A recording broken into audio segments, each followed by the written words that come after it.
Okay. Hello student, my name is Mohammed Shamshad Alam and now I am going to teach you the first chapter of 10th class geography, that is the resource and development.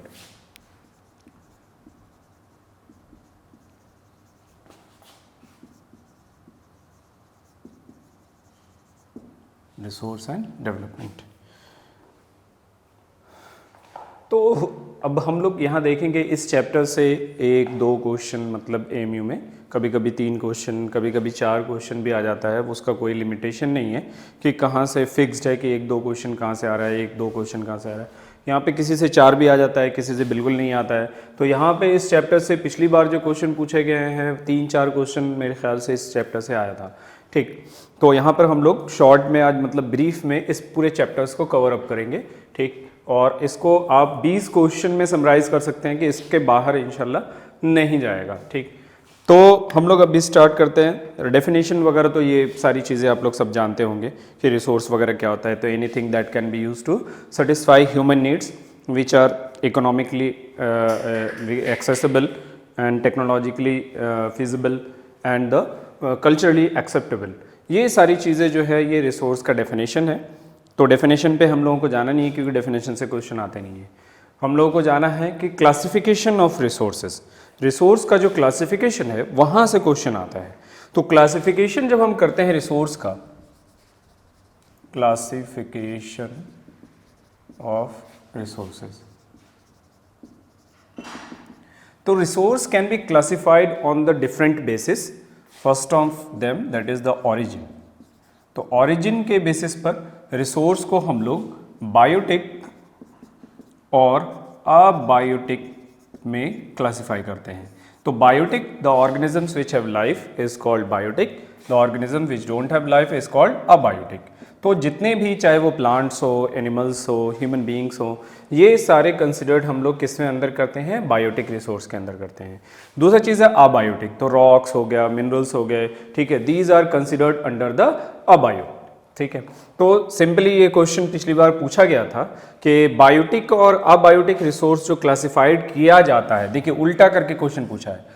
ठीक है, biotic और abiotic resource जो classify किया जाता है वो किसके basis पर किया जाता है, तो on the basis of origin. तो ऑरिजिन के बेसिस पर हम रिसोर्स को बायोटिक और अबायोटिक में डिवाइड कर सकते हैं। चलिए स्विच ओवर करते हैं second point, on the basis of exhaustibility, EXHAUSTIBILITI। ठीक है, एग्जॉस्टिबिलिटी। तो एग्जॉस्टिबिलिटी का मतलब होता है कि ख़त्म होने के बहुत सारे हमारे नेचुरल रिसोर्स ऐसे हैं जो कि फ्यूचर में मतलब जो है वो हमें नहीं दिखेंगे। तो उसमें हम लोग 2 रिसोर्सेज हैं, रिन्यूएबल एंड नॉन रिन्यूएबल। ठीक है, renewable resources are those resources which are recreated, जिसको हम दोबारा से बना सकते हैं because it takes short period of time to reconvert. It has found the largest amount in our environment and they do not create any environmental problems in our atmosphere. हमारे atmosphere में कोई भी environmental problem create नहीं करते हैं। ठीक, और इसमें क्या क्या चीज़ें आ जाती हैं आपकी रिन्यूएबल में, तो सॉइल जो है आपका रिन्यूएबल है। ठीक, उसके बाद आपके वाटर रिन्यूएबल है, उसके बाद सोलर एनर्जी, उसके बाद विंड एनर्जी। ठीक, तो ये सारी चीज़ें जो हैं these are the renewable resources. Non-renewable resources are those resources which are not renewed because it gets millions of years of time to reconvert and their amount is also limited and they are decreasing day by day due to the uses, and they also create the various kinds of environmental problems. बहुत सारे environmental problems जो है वो non renewable resource की वजह से create होता है, जैसे just like as a fossil fuel. ठीक है, तो fossils are the examples of non renewable. इसमें क्या आ जाता है आपका कोल, पेट्रोलियम, नेचुरल गैसेस, तो दीज आर एग्जांपल। उसके बाद आ जाता है आपका मिनरल्स। तो ये सारी चीज़ें जो हैं वो नॉन रिन्यूएबल नेचुरल रिसोर्स है। अगर आपको डिफ्रेंशिएट करने के लिए आए तो आप आराम से डिफ्रेंशिएट कर सकते हैं कि रिन्यूएबल क्या होता है और नॉन रिन्यूएबल क्या होता है। ठीक, और रिन्यूएबल को हम लोग मतलब जो है एक और नाम से हम लोग जानते हैं, रिप्लेनिशेबल। ठीक है, तो रिप्लेनेसेबल भी कहा जाता है और इसमें टाइडल एनर्जी भी आ जाता है। टाइड्स क्या होता है? The systematic rise and fall of ocean water due to the gravitational pull of sun and moon. सूरज और चांद के गुरुत्वाकर्षण बल के कारण अर्थ पे जो मौजूद पानी है वो मतलब जो है खींचा जाता है और फिर अर्थ अपने आप की अपनी ग्रेविटी मेंटेन करता है, जिससे अर्थ फिर वापस लेके आ रहा आता है, जिसकी वजह से समुंदर में जो लहरें हैं वो उठती हैं और उससे भी हम लोग बिजली पैदा कर सकते हैं। उसके बाद जियोथर्मल है। तो जियोथर्मल जो है ये भी हमारा मतलब जो है बहुत इंपॉर्टेंट मतलब रिन्यूएबल नेचुरल रिसोर्सेज है, बिकॉज ये अर्थ के ज़मीन के, जियो means earth and thermal means temperature, the heat which are utilized for the generation of electricity is called geothermal। तो ज़मीन के अंदर की हीट को हम यूटिलाइज करते हैं और इससे बिजली पैदा करते हैं, ठीक है। तो इसे हम लोग जियोथर्मल, तो इंडिया में 2 जगह पर जियोथर्मल पावर प्लांट है और ये एक जगह है आपके मतलब जो है पुगा वैली लद्दाख में है और मणिकरण हिमाचल प्रदेश में है। तो 2 जगह पर इसका जियोथर्मल पावर जो है स्टेशन इंडिया में स्टैब्लिश है। तो आप आसानी से आप एग्जॉस्टिबिलिटी के बेसिस पर रिसोर्स को क्लासीफाई कर सकते हैं। उसके बाद हम लोग चलते हैं डेवलपमेंट के बेसिस पर। डेवलपमेंट, तो अगर हम डेवलपमेंट के बेसिस पर रिसोर्स को क्लासिफाई करें तो हम लोग 4 भागों में डेवलपमेंट के बेसिस पर रिसोर्स को हम क्लासिफाई कर सकते हैं। तो डेवलपमेंट के बेसिस पर कितने भाग में कर सकते हैं हम लोग? 4 भाग में कर सकते हैं, मतलब 4 टाइप्स में इसको फर्दर हम डिवाइड कर सकते हैं, ठीक है। और वो डेवलपमेंट में क्या क्या चीज़ आ जाएगा आपका? तो सबसे पहले जो है अगर हम देखें डेवलपमेंट में, तो डेवलपमेंट में चलिए सबसे पहले हम लोग डेवलप्ड ही मान लेते हैं। डेवलप्ड, तो डेवलप्ड जो है जो ऐसा रिसोर्स जो ऑलरेडी जिसके बारे में हमें मालूम हो, उसकी क्वालिटी के बारे में भी मालूम हो, उसकी क्वांटिटी के भी बारे में मालूम हो, तो ऐसे रिसोर्स को हम लोग डेवलप्ड रिसोर्स कहते हैं। उसके बाद आता है पोटेंशियल, मतलब आपको मालूम है कि कितना हमारे पास मतलब क्षमता है, ठीक है, लेकिन हम उसे अभी यूटिलाइज नहीं कर पा रहे हैं। जैसे कि Rajasthan, Gujarat, these 2 states have the very large amount of wind and solar energy potential, मतलब इन स्टेट्स के पास सोलर एनर्जी, विंड एनर्जी का बहुत ज़्यादा पोटेंशियल है, लेकिन अभी हम लोग इसको इस्तेमाल नहीं कर रहे हैं, तो इसलिए ऐसे रिसोर्स को हम लोग पोटेंशियल में कंसिडर करते हैं। उसके बाद आ जाता है स्टॉक। स्टॉक का मतलब कि ऐसे रिसोर्स जिसका मतलब जो है हमें मालूम है कि ये रिसोर्स है, लेकिन वो हम यूज़ नहीं कर पा रहे हैं due to the lack of proper technology.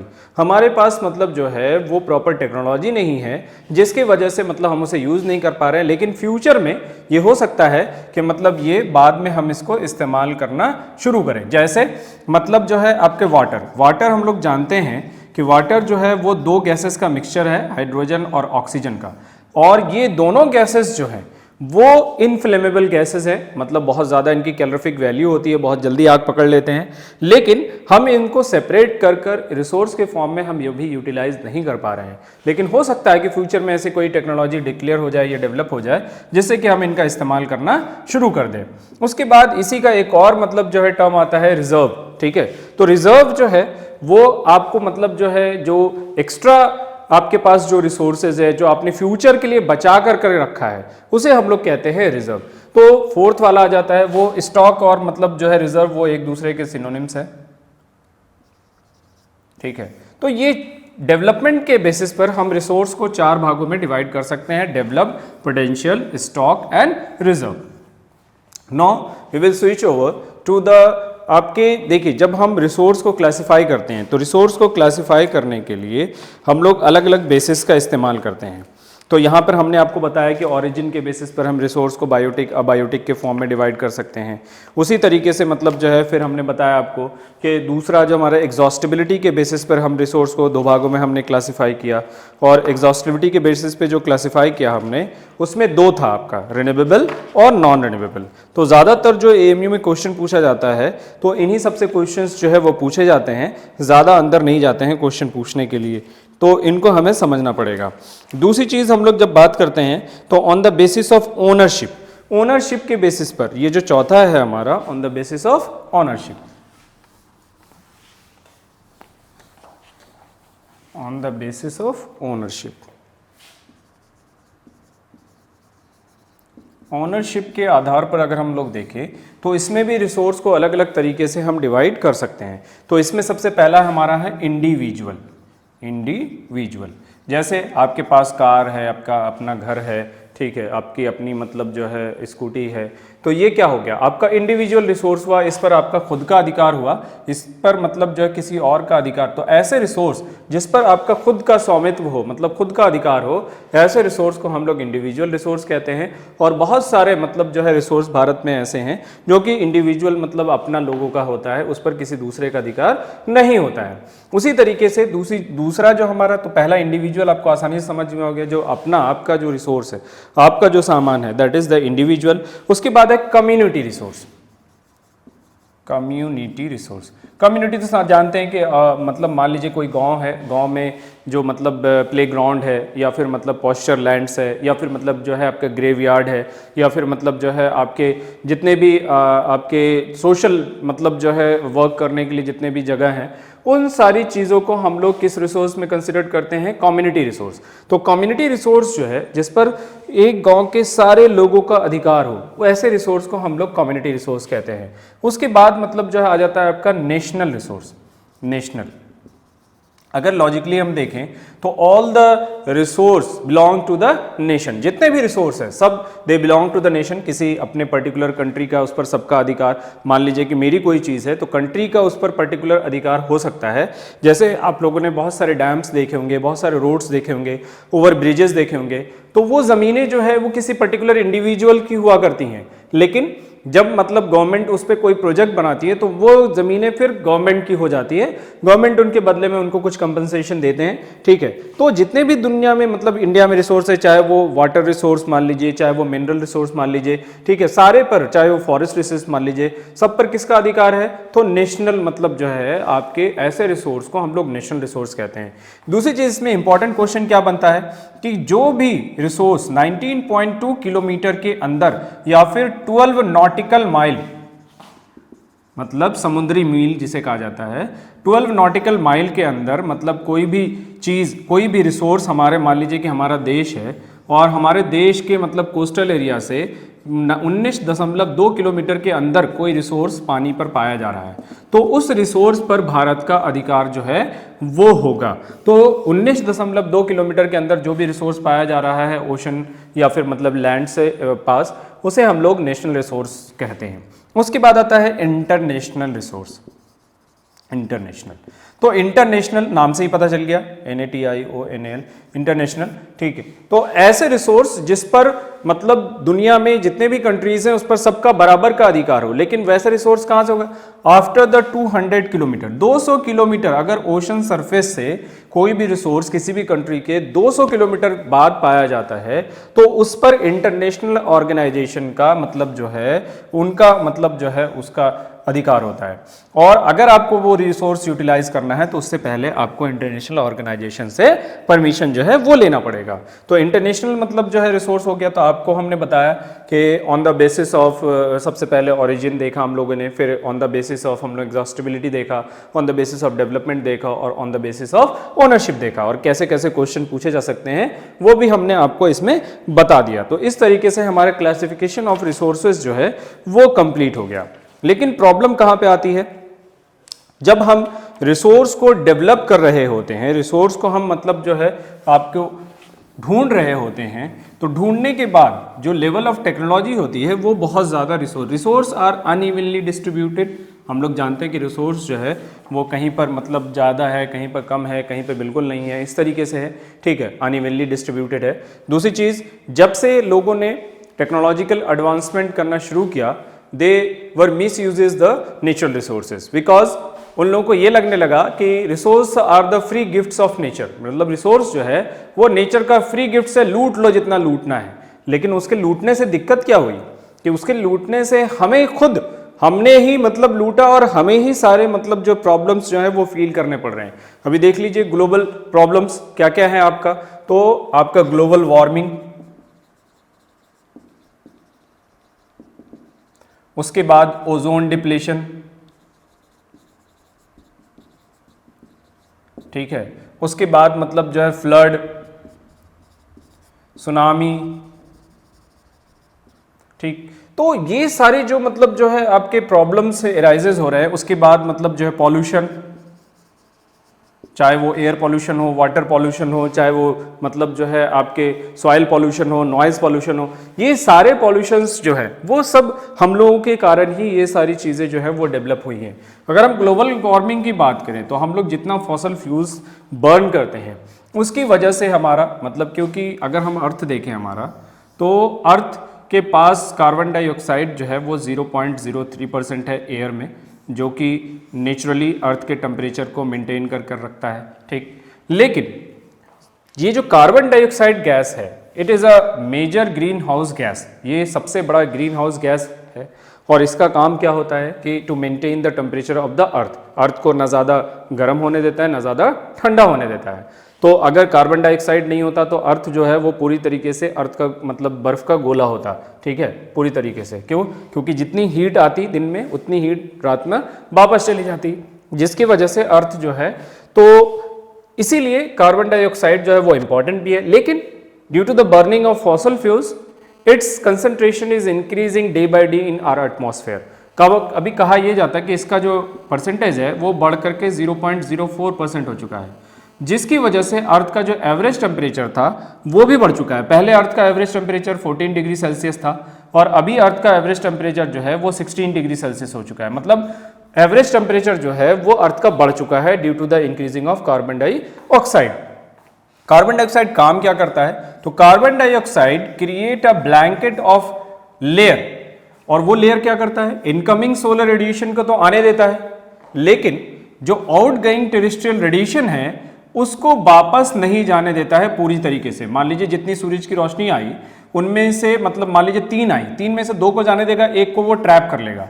तो ट्रैप करने के बाद क्या होगा? दिन ब दिन अर्थ का जो टेम्परेचर है वो इंक्रीज होता जाएगा and they create a global warming. Global का मतलब दुनिया, ग्लोब, और वार्मिंग का मतलब गर्म होना, जिससे कि दुनिया जो है धीरे धीरे अर्थ का टेम्परेचर बढ़ता जाएगा और बढ़ने से फिर दूसरे प्रॉब्लम को वो एराइज करेगा। जितने भी हम लोग जानते हैं कि हमारा ज़्यादातर जो फ्रेश वाटर है there lies in the form of solid ice, मतलब सॉलिड आइस के फॉर्म में है, ठीक है। अटलांटिक हो गया, आर्कटिक हो गया, उसके बाद मतलब जो है आपके जितने भी माउंटेनस रीजन है जैसे हिमालय हो गया, ग्रीनलैंड हो गया, इन सब पे मतलब फ्रेश वाटर है। और ये they're melting at very fast rate, बहुत तेज़ी से ये पिघल रहे हैं और वो फिर मतलब जो है नदी के ज़रिए से वो समुद्र में पहुंच रहे हैं और सारा जो फ्रेश वाटर है हमारा वो वेस्ट हो रहा है। उसकी वजह से फिर सी लेवल जो है वो राइज होगा, फिर फ्लड आना शुरू होगा। तो इस तरीके से बहुत सारे और भी वेरियस टाइप्स ऑफ प्रॉब्लम्स को ये इंक्रीज करता है। उसके बाद ओजोन डिप्लेशन, हम लोग जानते हैं कि हमारा जो अर्थ का एटमॉस्फेयर है, स्ट्रेटोस्फेयर में ये लेयर पाया जाता है जिसे हम लोग मतलब जो है ओजोन लेयर के नाम से जानते हैं। तो पहला जो है वो ट्रोपोस्फेयर आता है, दूसरा स्ट्रेटोस्फेयर आता है, और इसकी जो मतलब डिस्टेंस है वो 16 किलोमीटर से लेकर के 50 किलोमीटर के बीच में ये हमारा पाया जाता है, ठीक, ओजोन का कंसंट्रेशन। क्योंकि ओजोन गैस जो है वो स्ट्रेटोस्फेयर में पाया जाता है।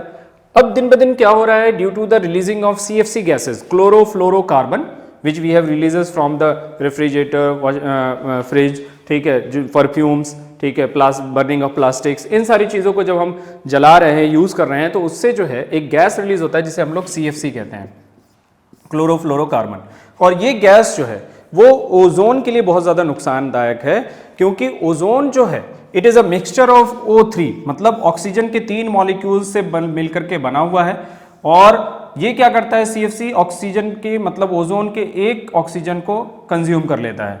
अब ये किस में बच जाता है? ओनली O2 में, मतलब ऑक्सीजन, नॉर्मल ऑक्सीजन जो हम लोग ब्रीथ करते हैं वो बन जाता है। तो इससे दिन ब दिन इसका कंसंट्रेशन जो है वो कम होता जा रहा है, तो इसीलिए प्रॉब्लम क्रिएट हो रही है। फिर उसके बाद फ्लड, सुनामी, ये सारी चीज़ें जो हैं ये इन सबको लीड करती हैं। तो बहुत सारे वेरियस मतलब जो है types of problems are increasing. इन सारी चीज़ों को देखते हुए मतलब जो है वर्ल्ड ऑर्गेनाइजेशन ने एक कन्वेंशन रखा जिसे मतलब जो है world earth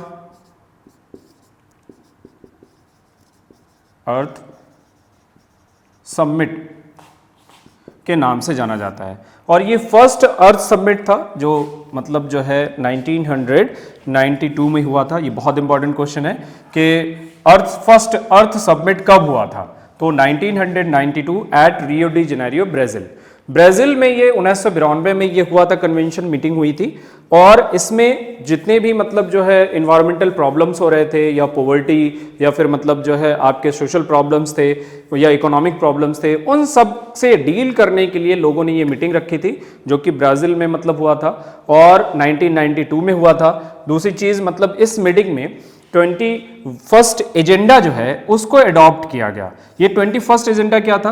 a list of 21 attributes, मतलब 21 चीज़ों की लिस्ट बनाई गई कि कौन क्या क्या प्रॉब्लम्स हैं हमारे दुनिया में। सस्टेनेबल डेवलपमेंट को एक्वायर करना है, पॉवर्टी को रिड्यूस करना है, इकोनॉमिक बैलेंसेस को बनाना है, मतलब जो है इन्वायरमेंटल पॉल्यूशन को कम करना है। तो 21 चीज़ों की लिस्ट बनाई थी और इस लिस्ट को मतलब जो है लोगों ने अडॉप्ट किया, सारे कंट्रीज़ ने जितने लोगों ने पार्टिसिपेट किया था। और उसके बाद मतलब जो है इन्होंने सबसे ज़्यादा जो ध्यान दिया था वो दिया था इसके ऊपर, सस्टेनेबल डेवलपमेंट के ऊपर। ठीक है, सस्टेनेबल डेवलपमेंट क्या होता है आप लोगों ने ऑलरेडी 8th क्लास में पढ़ा होगा, लेकिन फिर भी मैं यहाँ पे आप लोगों को थोड़ा सा बता देता हूँ। The development for the future, मतलब फ्यूचर के लिए ये development without damaging our present, without damaging the future, मतलब ऐसा डेवलपमेंट करना है जो कि फ्यूचर को नुकसान ना पहुंचाए। ठीक है, ऐसे डेवलपमेंट को हम लोग सस्टेनेबल डेवलपमेंट कहते हैं। और सस्टेनेबल डेवलपमेंट जो है वो हमारे मतलब जो है नॉन रिन्यूएबल रिसोर्सेज जो है उनको कम करना है यूज़, और रिन्यूएबल रिसोर्स के यूजेस को बढ़ाना है ताकि हमारा इन्वायरमेंट जो है वो मतलब जो है फ्रूटफुल रहे और वो भी मतलब जो है सही रहे और हम लोग भी सही रहे। तो इस तरीके की थिंकिंग जो है वो डेवलप होने लगी। और सस्टेनेबल डेवलपमेंट का कंसेप्ट किसने दिया था? तो ब्रेटलैंड कमीशन ने 1987 में इसको प्रेजेंट किया था, रोम मतलब क्लब ऑफ रोम के द्वारा ये प्रेजेंट किया गया था।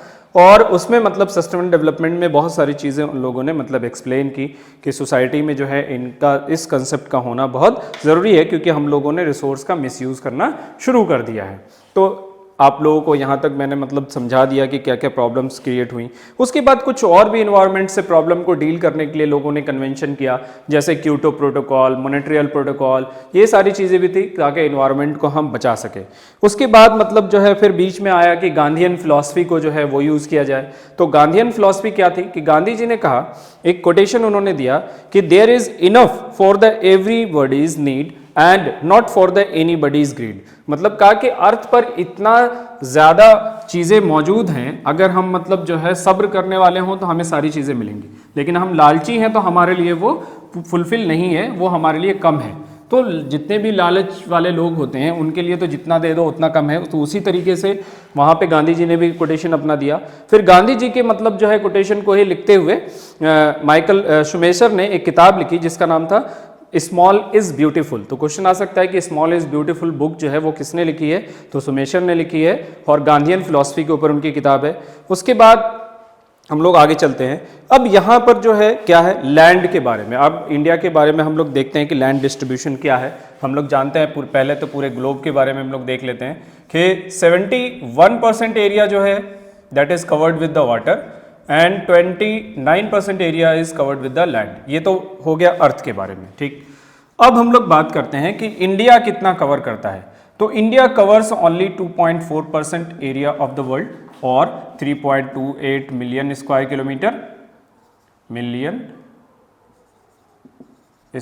किलोमीटर, ठीक, एंड 7th लार्जेस्ट कंट्री। ठीक है, दुनिया का ये भारत हमारा 7वां सबसे बड़ा देश है और 2.4% एरिया कवर करता है। लेकिन 2.4% एरिया का मतलब ये नहीं कि ये सब ज़मीन है।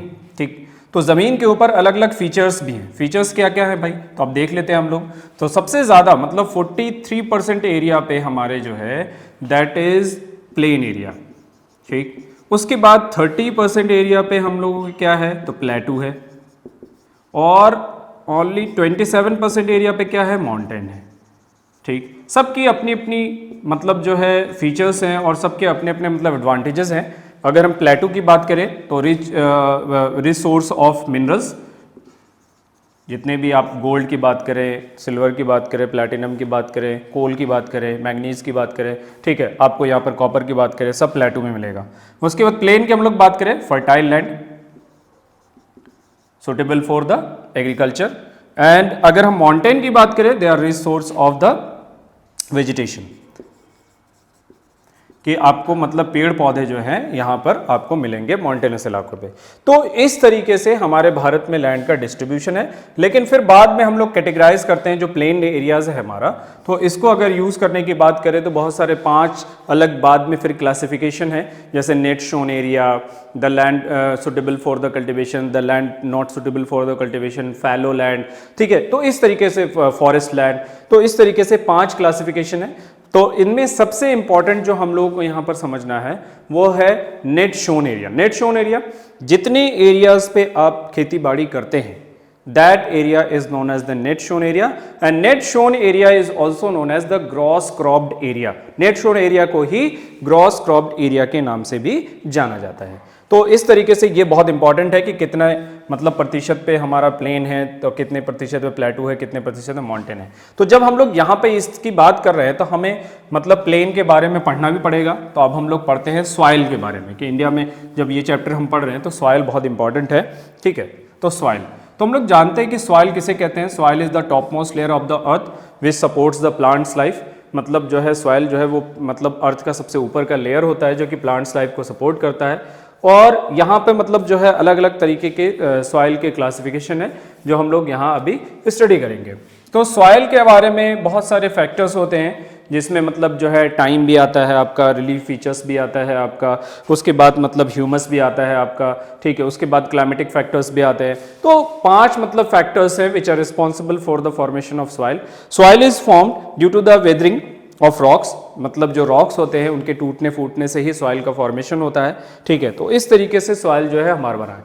अगर हम अपने कंट्री की बात करें कि हमारे कंट्री में अलग अलग तरीके के सॉइल पाए जाते हैं, जैसे एलुवियल सॉइल, एलुवियल सॉइल। तो इनमें से क्या क्वेश्चन बनता है एलुवियल सॉइल में से, डायरेक्टली हम लोग क्वेश्चन की तरह से डिलीट करते हैं। पहले सबसे पहला सवाल यह है कि इंडिया में कौन सा सॉइल सबसे ज्यादा पाया जाता है, तो एलुवियल सॉइल। एलुवियल सॉइल सबसे ज्यादा मतलब जो है इंडिया में एलुवियल सॉइल पाया जाता है। These are form due to the depositing materials of the rivers. Rivers के द्वारा मतलब ये सॉइल बना है। और हमारा जो है गंगा, ब्रह्मपुत्रा, ठीक है, और इंडस, ये 3 रिवर सिस्टम है। इनके थ्रू मतलब जो है इनका पूरा जो प्लेन है हमारा, इंडो गैंजेटिक प्लेन जिसे हम लोग कहते हैं, और नॉर्दर्न प्लेन के नाम से भी जाना जाता है। और 7 मिलियन हेक्टेयर्स लैंड जो है एलुवियल सॉइल का है हमारे पृथ्वी पे, ठीक है, इंडिया पे। और 7 मिलियन हेक्टेयर्स में, और इंडिया की 40% जो पॉपुलेशन है वो इसी प्लेन पे एग्जिस्ट करती है। और इसमें पंजाब, हरियाणा, यूपी, बिहार, बंगाल, असम, ये सारे स्टेट जो है इस प्लेन पे आ जाते हैं। और these are the densely populated plain of India. Okay, तो एलुवियल सॉइल हम लोग देख रहे हैं। एलुवियल सॉइल जो है हमारा, ये सबसे ज़्यादा एरिया पे इंडिया में पाया जाता है। और ये काफ़ी इंपॉर्टेंट सॉइल भी है क्योंकि ये सबसे ज़्यादा मतलब फर्टाइल सॉइल भी इंडिया में माना जाता है। These are form due to the depositing materials of the rivers which are drain from the Himalayas. Himalaya से ये नदियाँ जो गंगा, ब्रह्मपुत्रा, इंडस, सतलज, ये सारी आ रही है, इन्होंने ही मतलब जो है इस सॉइल का फॉर्मेशन किया है। और on the basis of age the alluvial soil divided into 2 types, ठीक है, इसको हम लोग मतलब जो है बांगर और खादर के नाम से जानते हैं। तो बांगर और खादर, तो बांगर को हम लोग ओल्ड एलुवियल सॉइल भी कहते हैं, एलुवियल सॉइल। और जो खादर है इसे हम लोग न्यू एलुवियल सॉइल भी कहते हैं। दूसरी चीज़ कि एलुवियल सॉइल जो है बांगर और खादर में जो है क्वेश्चन क्या आता है कि बांगर और खादर जो एलुवियल सॉइल है, या फिर ये भी पूछ देंगे कि alluvial soil divided on the basis of what. Alluvial soil को किसके बेसिस पर डिवाइड करते हैं, तो on the basis of age, मतलब उम्र के बेसिस पर। यहाँ देखिए ओल्ड और यंग, तो ये क्या है, ओल्ड, ओल्ड मीन्स बूढ़ा, मतलब वो सॉइल जो पहले फॉर्म्ड हुआ था। तो एलुवियल सॉइल जनरली जो अपर मतलब जो है नॉर्दर्न प्लेन में पाए जाते हैं, इसको हम लोग बांगर के नाम से जानते हैं। और नीचे वाला जो है उसे हम लोग खादर के नाम से जानते हैं। They get the newer soil every year due to the flood, मतलब नीचे वाले इलाके में, नॉर्दर्न प्लेन इलाके में नदियों के द्वारा बाढ़ आता है, जिसकी वजह से ये इलाका जो है हर साल नई मिट्टी इनको मिल जाती है। लेकिन ये जो अपर मतलब जो है पार्ट में है आपके बांगर, इनको मतलब नई मिट्टी नहीं मिल पाती है, जिसकी वजह से ये कंकड़ टाइप हो चुके हैं। तो इसको बांगर को हम लोग कंकड़ भी के नाम से भी जानते हैं। दूसरा जो खादर है ये फर्टाइल सॉइल है क्योंकि they get the new year soil every year due to the flood की वजह से मतलब जो है इनको हर साल नए सॉइल जो है वो मिल जाती है, इसीलिए ये फर्टाइल है। दूसरी चीज़ कि इसका जो एक्सटेंशन है एलुवियल सॉइल का, ठीक है, वो आपके पंजाब से लेकर, ठीक है, असम तक है। और दूसरी चीज़ ये हाईली डेंसली पॉपुलेटेड रीजन है due to the fertile soil, और यहाँ पर इंटेंसिव सबसिस्टेंस फार्मिंग जो है वो किया जाता है क्योंकि यहाँ पर आबादी भी ज़्यादा है और पर हेक्टेयर जो लैंड अवेबिलिटी है वो बहुत कम है, तो जिसकी वजह से मतलब इंटेंसिव सबसिस्टेंस फार्मिंग जो है वो एलुवियल सॉइल या नॉर्दर्न प्लेन पे किया जाता है। दूसरी चीज़ कि ये जो रीजन है हमारा एलुवियल सॉइल का, ठीक है, ये मतलब जो है इतना ज़्यादा आबादी वाला इसलिए है due to only this fertile soil alluvial soil. उसके बाद हम लोग बात करते हैं, ये तो एलुवियल सॉइल के बारे में हो गया। नेक्स्ट जो हमारा सॉइल है that is black soil.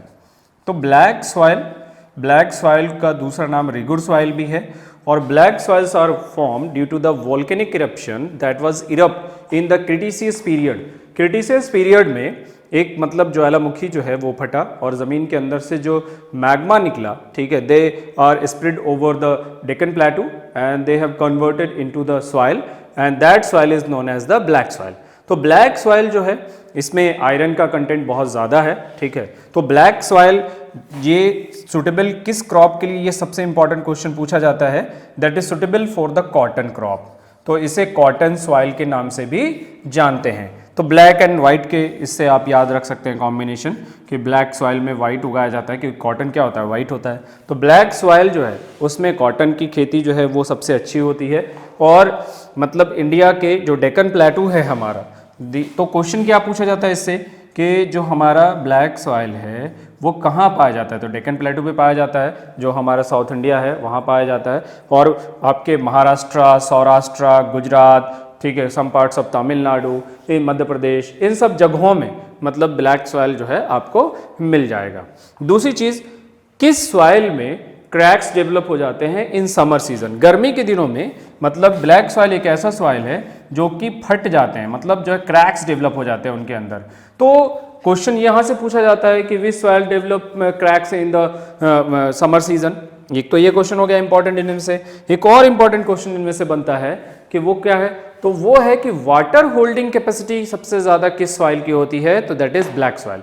Black soil बहुत ज़्यादा स्टिकी हो जाता है, जब आप उसमें पानी डालेंगे तो वो चिपचिपा हो जाता है क्योंकि वो पानी को नीचे नहीं जाने देता है, वाटर को होल्ड कर लेता है। तो वाटर होल्डिंग मतलब पकड़ के रखना, तो water holding capacity is maximum in the black soil. Black soil में सबसे ज़्यादा होता है और सबसे कम किस में होता है, सैंडी सॉइल में, क्योंकि उसमें जब आप पानी जितना डालते जाएंगे वो नीचे का नीचे जाता जाएगा, क्योंकि जो स्पेस होते हैं सॉइल के बीच में वो बहुत ज़्यादा होता है उनमें। इनमें स्पेस कम होता है, इसीलिए मतलब ये पानी को रोक लेते हैं और मतलब जो है इसको नीचे परकुलेट नहीं होने देते हैं। तो इसलिए हम लोग कह सकते हैं कि वाटर होल्डिंग कैपेसिटी किस सॉइल का सबसे अच्छा है, तो ब्लैक सॉइल का। इसीलिए यहाँ जो खेती की जाती है वो फर्स्ट शावर ऑफ मानसून, जब मानसून का पहली बारिश होती है हल्की हल्की, उसी में खेती बाड़ी कर ली जाती है, क्योंकि अगर बारिश में करेंगे तो फिर वो मतलब हम सही तरीके से उसमें क्रॉपिंग नहीं कर पाएंगे, क्योंकि बहुत ज़्यादा सॉइल स्टिकी हो जाता है और कोई भी मतलब मशीन वहाँ पर सही से काम नहीं करेगी। उसके बाद थर्ड इंपॉर्टेंट में आते हैं हम लोग लेटराइट सॉइल। लेटराइट एक लेटर वर्ड से मिलकर के बनाया, जैसे लैटिन वर्ड है, और लेटर का मतलब होता है ब्रिक्स, ठीक है। तो laterite soils are formed in the coastal region of India, Bharat के कोस्टल इलाकों में लेटराइट सॉइल पाया जाता है, और सबसे ज़्यादा लेटराइट सॉइल जो है वो आपके गुजरात और तमिलनाडु इन सब जगहों में पाया जाता है। लेटराइट सॉइल जो है वो आपके कैश्यू नट्स वगैरह के लिए बहुत ज़्यादा फायदेमंद होता है। लेटराइट सॉइल की एक खूबी है, लेटराइट सॉइल के बारे में क्वेश्चन क्या आ सकता है कि लेटराइट सॉइल किस क्लाइमेटिक कंडीशन में डेवलप हो सकता है, तो laterite soils are develop where there is the high intensity of solar radiation and the high amount of rainfall, मतलब वहाँ पे खूब बारिश भी होती हो और खूब ज़्यादा गर्मी भी होती हो, तो ऐसे जगह पर हमारा कौन सा सॉइल जो है वो फॉर्म्ड होगा, तो लेटराइट सॉइल। तो 3 सॉइल यहाँ पर हम लोग ऑलरेडी डिस्कस कर चुके हैं जो मेन है आपके। तो लेटराइट सॉइल के बारे में भी हम लोगों ने देख लिया। फिर सैंडी सॉइल, जो हम लोग जानते हैं कि ये कहाँ पाया जाता है, तो आपके जो डिज़र्ट है हमारा वहाँ पर सैंडी सॉइल जो है वो पाया जाता है, जिसके अंदर मतलब जो है एसिडिटी बहुत ज़्यादा होती है और उसमें इरिगेशन की मदद से हम खेतीबाड़ी कर सकते हैं। तो इस तरीके से तो ये तो सॉइल का पोर्शन था जिसमें से इंपॉर्टेंट क्वेश्चंस जो है वो आपके आ सकते हैं। दूसरा मतलब जो है आपका ये है कि लास्ट कि सॉइल जो डिग्रीड हो रहा है, उसके क्या क्या रीजन है? The degradation of soil. तो डिग्रेडेशन ऑफ सॉइल में आप ये कह सकते हैं कि soil erosion, the movement of soil from one place to another place with the help of air, water, winds, इन सब की मदद से मतलब जो है सॉइल एक जगह से दूसरी जगह होकर जो है वो चला जाता है, जिसकी वजह से मतलब जो है सॉइल डिग्रेडेशन जो है बहुत बड़े पैमाने पर होता है और इससे बहुत ज़्यादा मतलब जो है सॉइल का नुकसान होता है। तो आपके ये रीजन हो गया। दूसरा मतलब जो हो गया आपका डिफॉरेस्टेशन। डिफॉरेस्टेशन की वजह से भी मतलब जो है सॉइल इरोजन होता है। उसके बाद है आपका मतलब जो है check of overgrazing by the cattles, मतलब महाराष्ट्र, राजस्थान, इन सब जगहों पे मतलब बहुत ज़्यादा फॉरेस्ट जो है वो जो सॉइल का इरोजन है वो इसलिए हो रहा है क्योंकि ओवरग्राजिंग जो है यहाँ पर हो जाता है। तो क्वेश्चन इनमें से भी बनता है कि कहाँ कहाँ पे मतलब किसकी वजह से जो सॉइल इरोजन है वो हो रहा है। तो बहुत सारे ऐसे रीज़न है और उसको कंट्रोल करने के लिए हम लोग क्या क्या करते हैं, तो हम लोग मतलब जो है कंटूर फार्मिंग का इस्तेमाल करते हैं। उसके बाद मतलब जो है स्टेप फार्मिंग का इस्तेमाल करते हैं, ठीक है। उसके बाद मतलब जो है तो contour farming, step farming, terrace cultivation जिसे हम लोग कहते हैं। तो terrace cultivation are generally develop at the mountainous region, जितने भी पहाड़ी इलाके होते हैं वहाँ पर चावल की खेती वगैरह करते हैं हम लोग। कंटूर फार्मिंग मतलब ट्रेस फार्मिंग करके, सीढ़ी नुमा फार्मिंग जिसे हम लोग कहते हैं। तो पहाड़ी इलाकों के मतलब उनके स्लोप्स के अकॉर्डिंग जो है हम लोग काट लेते हैं ताकि वाटर का जो मतलब जो है फ्लो हो वो मतलब जो है रुक जाए और उनकी स्पीड कंट्रोल हो जाए, जिससे सॉइल इरोजन ना हो पाए। तो मतलब उत्तराखंड में, हिमाचल में, ठीक है, पहाड़ी इलाकों में हम लोग जो है किस तरीके की क्रॉपिंग करते हैं, तो वहाँ पर जो क्रॉपिंग हम लोग करते हैं वो है हमारा ट्रेस फार्मिंग। उसके बाद कंटूर फार्मिंग, प्लेन एरियाज में जहाँ पे विंड की स्पीड बहुत ज़्यादा है वहाँ पर भी हम लोग मतलब जो है कंटूर फार्मिंग का इस्तेमाल करते हैं। फिर उसके बाद मतलब बंडिंग वगैरह का भी इस्तेमाल करते हैं ताकि सॉइल इरोजन को कंट्रोल किया जाए। उसके बाद मतलब मल्चिंग वगैरह का भी खेतों में जो हम लोग के जो डंग होते हैं मतलब कॉ डंग वगैरह, केक वगैरह, वो सारी चीज़ें डाल देते हैं ताकि सॉइल इरोजन जो है वो ना हो सके। तो उस बहुत सारे ऐसे मतलब मेथड्स हैं जिसका इस्तेमाल किया जाता है ताकि सॉइल इरोजन को हम लोग कंट्रोल कर सके। चलिए अब हम लोग चलते हैं क्वेश्चन के हिसाब से, अब हम सॉल्व करना शुरू करते हैं कि किस तरीके से क्वेश्चन पूछा जाता है। तो पहला क्वेश्चन है आपका कि which of the following type of resource is iron ore. Iron ore जो है वो किस तरीके का रिसोर्स है? तो आयरन ओर अभी हमने थोड़ी देर पहले बताया था रिन्यूएबल एंड नॉन रिन्यूएबल के बारे में। तो आयरन ओर जो है वो आपका नॉन रिन्यूएबल नेचुरल रिसोर्सेज है। नॉन रिन्यूएबल इसलिए है कि यूज करने के बाद वो खत्म हो जाता है, डिस्ट्रॉय हो जाता है, वो दोबारा से रिकन्वर्ट नहीं हो सकता है। तो ऐसे रिसोर्स जिसको हम दोबारा से रिकन्वर्ट ना कर सके, तो ऐसे रिसोर्स को हम लोग नॉन रिन्यूएबल नेचुरल रिसोर्सेज कहते हैं।